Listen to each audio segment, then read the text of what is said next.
What's up, guys? Welcome back to the channel, Richie Shaw.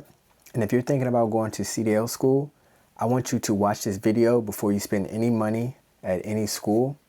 I went to CDL school about 4 or 5 years now, so I have a good amount of experience in the trucking industry, and I'm still in it today. And I'm going to tell y'all some things that I definitely wish someone would have told me before I started. So make sure you like this video, comment down below if you have any questions I don't answer, and I'll try to get to them or make another video about it, as well as subscribe to my channel and show me some support. So I got about like 4 topics. I might add some more within the mix as we go along. So number 1 is you need to look for grants and scholarships. So there are different types of way you can get your CDL. You have private, you can go through schools, you can go through companies and stuff like that. So what I would do is I would rate it as you go through a school like I did. So I went to a community college. They had a CDL program. Then I would rate it, you go to a company, and then I would say a private. Now everyone have their personal opinion, and I haven't did the company or the private one. All I did was school. So I went to CDS for CDL, which I recommend here in Virginia. It was at John Tyler at the time, but I think they changed the name to Bright Point.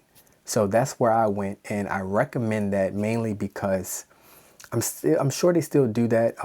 You have to check your state, but here in Virginia, you can get grants and scholarships to go to CDL school. And in my particular case, I had enough requirements that I didn't pay anything at the time. So I went basically for free. The only thing I had to pay for was the application fee. And then I also got my hazmat training. I took a class there and I had to pay for that out of pocket. They didn't have any grants or scholarships for that, which I understand because that was a little extra. And that's something I wanted to get into, which I am in now. I'm in the hazmat field now. So, like I said, a community college, check your local community college and see if they have any grants for you, scholarships, stuff like that, because you can get it down at least, I think it's like maybe $5,000 that you have to pay, maybe a little bit more now at the time when I was going, or maybe it was a little less. You can get that trickle down some, or you might not have to pay anything. So that's how I would rate it, because from my understanding and from people I've talked to that got theirs through a company, is you pretty much have to sign a contract. You have to do at least a year or 2 under that company, and you literally have no say-so of, what they can do with you. So you kind of stuck for that year or 2 getting horrible pay or being treated horrible home time, things you might not like that you could leave if you went to a community college or maybe a private school. Now, I don't know about private schools if they have any type of grants or scholarships. I don't know if they just take out of pocket, but you have to be careful with private schools, because I've heard that some of them don't train you good enough and just try to get you in and out. They just want your money. So from the community college I went to, I didn't feel like I was treated that way as well, or none of the people I talked to that I was in class with felt that as well. So those are some things that I will look at before I actually pay anyone. Now, number 2, which is important, which it might not seem like it's important, but for me at the time, it was really important because I went through it.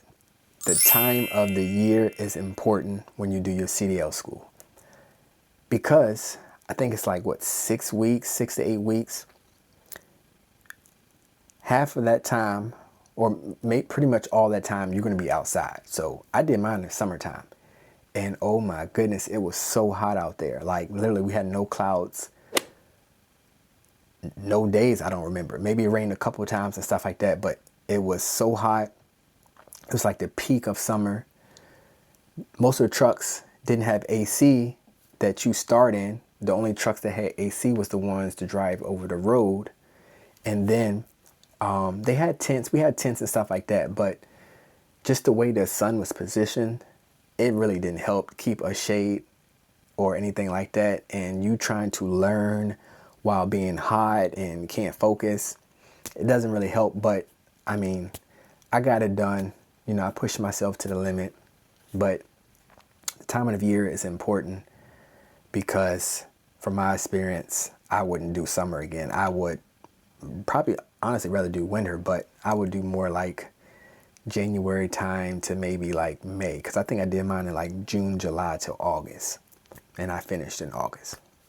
So number 3 is what you will be doing in school. So I know a lot of y'all probably wonder how they break it down and stuff like that. I'm sure each school program is different, but from the community college I went to at the time, I'm not sure if they do the same, but they had it broken down into, I think the first week or two, we did in-class training. We had to wait to go out to do on hands. So we did the in-class, you know, they taught us things. We did little quizzes and stuff like that.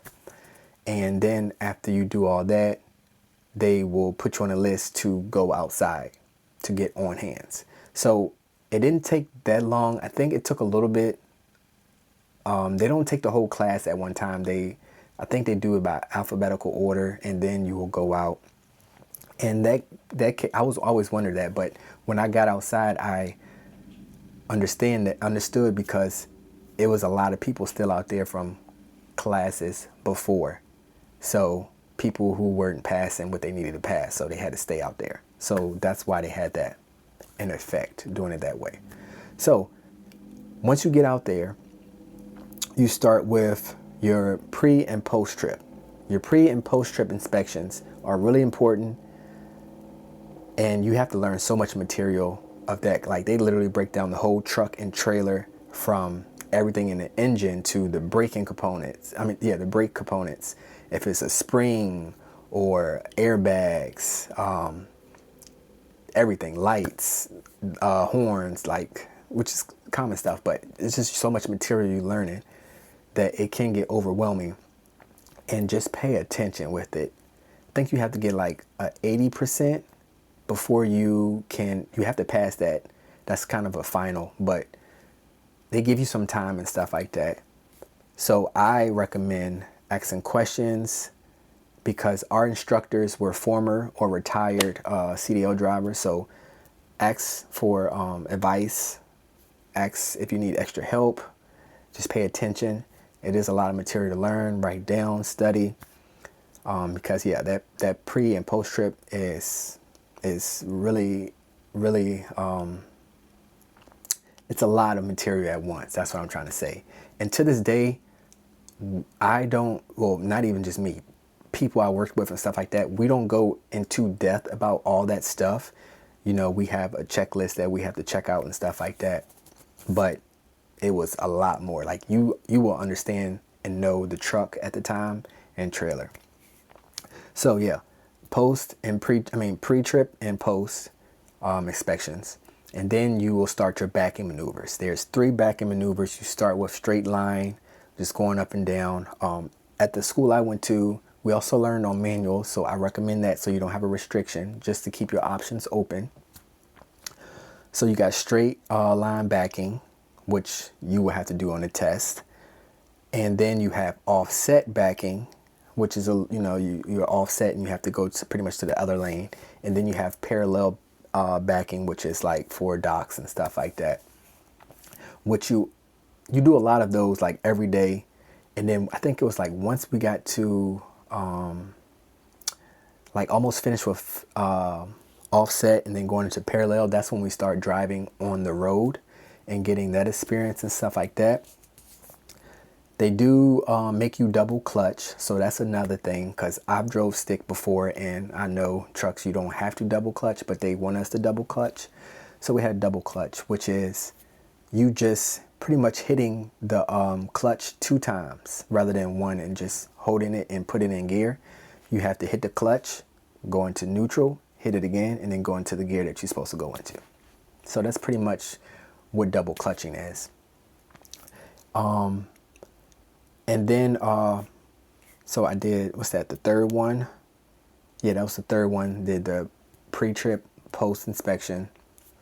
the backing maneuvers, driving over the road. That's a little finicky because you have some people who, maybe never driven something real big or anything like that, and you're in the back with no seatbelt. Just sitting there watching them. You might stall out and just pray that y'all be okay. But, that was good experience and stuff like that. And one thing I would recommend with that, sometimes, depending on the trainer, they might yell and stuff like that. Just don't take that to heart and let that shut you down, because everyone might get things different and at a different pace. So just keep that in mind as well. I feel like most people would say that the driving on the road was the hardest because you have someone watching you, and you're being judged pretty much. But because they do a little checklist and stuff like that to keep you updated of how good you're doing.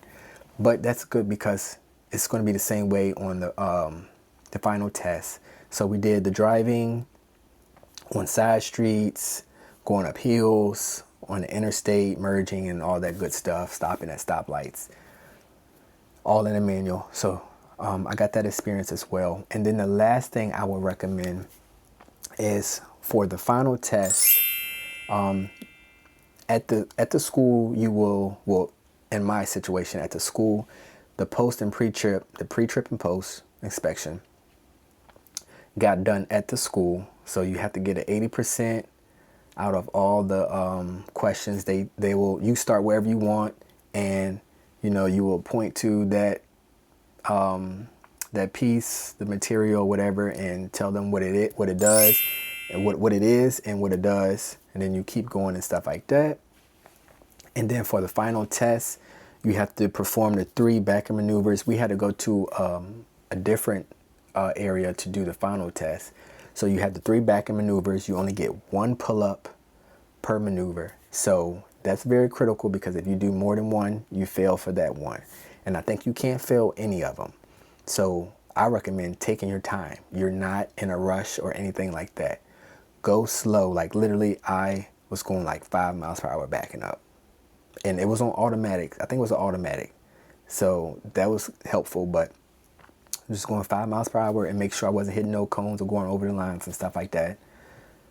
And you're good. You're not in a rush. You're not being timed or anything like that. So just take your time with the backing maneuvers. And then over the road, that's kind of a little nerve-wracking because he's check marking and stuff like that. But I've driven trucks before, and you just got to calm down and do what you learn in school or what and just take your time. If someone's beeping at you, don't try to speed up and overdo yourself.